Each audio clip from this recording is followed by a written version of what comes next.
السلام علیکم ورحمۃ اللہ وبرکاتہ۔ حضرت حذیفہ رضی اللہ عنہ سے روایت کی، انہوں نے کہا رسول اللہ صلی اللہ علیہ وسلم نے ہمیں دو باتیں بتائیں، ایک تو میں دیکھ چکا ہوں اور دوسری کا انتظار کر رہا ہوں۔ آپ نے ہمیں بتایا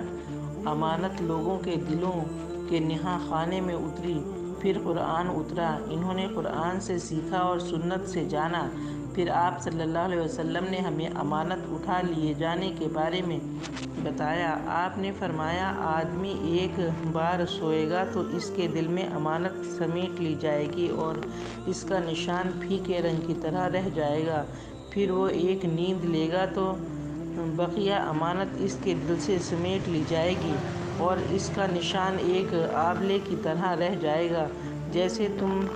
انگارے کو اپنے پاؤں پر لڑکاؤ تو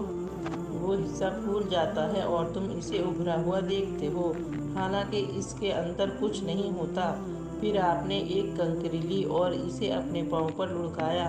پھر لوگ خرید و فروخت کریں گے، لیکن کوئی بھی پوری طرح امانت کی ادائیگی نہ کرے گا،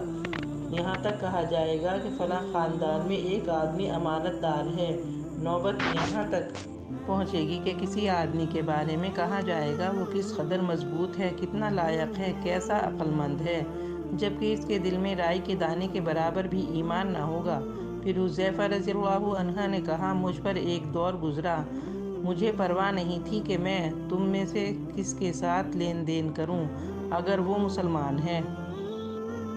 تو اس کا دین اس کو میرے پاس واپس لے آئے گا، اور اگر وہ یہودی یا عیسائی ہے تو اس کا حاکم اس کو میرے پاس لے آئے گا، لیکن آج میں فلاں اور فلاں کے